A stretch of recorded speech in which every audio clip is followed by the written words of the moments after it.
ঠান্ডা কিন্তু পড়ে গেছে, কিন্তু আইপিএল এর ট্রেড নিয়ে শরীর গরম কিন্তু রয়ে গেছে। এখন কে কার দলে যাবে সেটা এখন সবচেয়ে বড় প্রশ্নের বিষয়। আমি আজকে কলকাতা নিয়ে কাকে ছাড়তে পারে সেই টপিকটা নিয়ে আজ বেশি আলোচনা করব। আগের বার কলকাতার সবচেয়ে দামি প্লেয়ারটা কিনেছে হচ্ছে ভেঙ্কটেশ আয়ার, কিন্তু সেই আয়ার একরকম ভাবেই চলতে পারেনি। চেয়েছিল শ্রেয়াস আয়ারকে দলে নিতে, হয়ে গেছে ভেঙ্কটেশ আয়ার।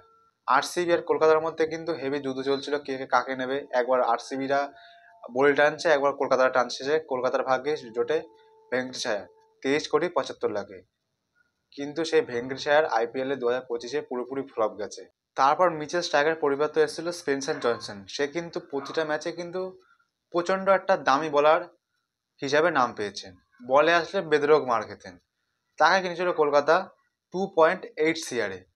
মিচেল স্টার্কের মতন যে রিপ্লেসমেন্ট হওয়া উচিত ছিল, তেমন রিপ্লেসমেন্ট কিন্তু হতেই পারেনি। তারপর কলকাতার যে সবচেয়ে বড় ভুল, ফিল সলকে ছেড়ে দিয়েছে কলকাতা। যেখানে প্রতি বছর কলকাতা ওপেনিং নিয়ে ভোগে, গৌতম গম্ভীর এসে ওপেনিংটা ঠিক করেছিল, সেই ফিল সলকে ছেড়ে দিয়েছে কলকাতার ম্যানেজমেন্ট।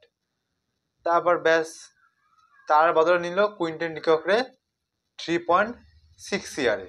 কুইন্টন ডিকক এসে একটা ম্যাচই খালি ভালো খেললো, আর অন্য ম্যাচ খেলতেই পারেনি, সবকটা ম্যাচে ফ্লপ দেখা দিয়েছে। তারপর একটা বলার কিনেছে কলকাতা, হেনরি নোকিয়া। তাকে কিনেছিল কলকাতা 6.5 CR-এ। একটা ভালো বলার কেন। নোকিয়া কিন্তু বর্তমানে নিজের দেশেরও খেলছে না, আর যে এমনি যে লিগ হয় সেখানেও চান্স পাচ্ছে না। তাকে নিয়েছিল কলকাতা। সে লাস্ট থেকে চান্স পেল ঠিক, কিন্তু তেমনভাবে পজিশনে দিতে পারেনি। সে জন্য কলকাতা 2025-এ কচ্ছপের মতন এগিয়ে আবার প্রতি বছরের ন্যায় 7-8-এ শেষ করেছিল। কলকাতা যদি এই 4টে প্লেয়ারকে ছেড়ে দেয়, তাহলে কিন্তু কলকাতার টাকার অ্যামাউন্টটা কিন্তু অটোমেটিকলি 30 কোটি টাকার উপরে চলে যাচ্ছে, ঠিক কি না? তাহলে কলকাতারটা ওপেনিং ঠিকঠাক কিনতে পারবে, একটা ভালো বোলিং লাইন আপ করতে পারবে, ভালো বলার আর ওপেনার কিনতে পারবে। এটাই যা, কলকাতার ওপেনিং ঠিক করা দরকার। আর অভিষেক পোড়াল যে বাংলারই ছেলে, সে কিন্তু ওপেনিংয়ে 150 স্ট্রাইক রেটে ব্যাট করে।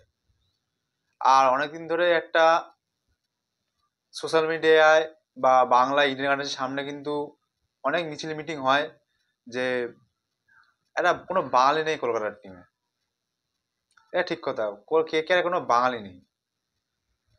সো অভিষেক পোড়াল কিন্তু যথেষ্ট ভালো ওপেনার, তাকে যদি কলকাতা নেয় তাহলে কিন্তু যথেষ্ট ভালো হবে।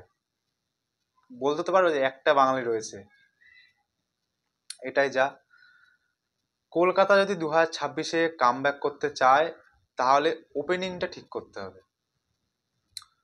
ওপেনিংটা ঠিক করতে হবে আর বোলিং লাইন আপ ঠিক করতে হবে। কলকাতা কিন্তু আগেরবার কিন্তু 1 থেকে 8 অব্দি ব্যাটসম্যান ছিল, তা সত্ত্বেও কলকাতা পুরো ভরাডুবি দেখা দিয়েছে, কারণ ওপেনার ঠিক নেই। ওপেনার ঠিক করতে হবে আর বোলিংটা ঠিক করতে হবে। একটা পার্মানেন্ট বলার মিচেল স্টার্ক নাকি আবার অকশনে আসে, কিন্তু মিচেল স্টার্ক কিনে না, তাহলে কোনো কথাই হবে না। সে মিচেল স্টার্ক যেমনই খেলে না কেন, মিচেল স্টার্ক 2024-এ খারাপ দিয়েছিল, কিন্তু যখনই মিচেল স্টার্কের দরকার ছিল, সে কিন্তু যথেষ্ট ভালো পারফরমেন্স দিয়ে টিমকে জিতিয়ে দিয়েছিল। 2025 আমরা দিল্লির হয়ে তাই দেখেছি, যখনই বিপদে পড়েছে দিল্লি, তখনই মিচেল স্টার্ক এসে কিন্তু সেই বল করে জিতিয়ে দিয়েছে দিল্লিকে, ঠিক কিনা? এটাই আসল যা, কলকাতা 2026 জিততে হলে ওপেনার আর বলার ঠিক করতে হবে। ভিডিওটা শেষ পর্যন্ত দেখার জন্য অসংখ্য অসংখ্য ধন্যবাদ।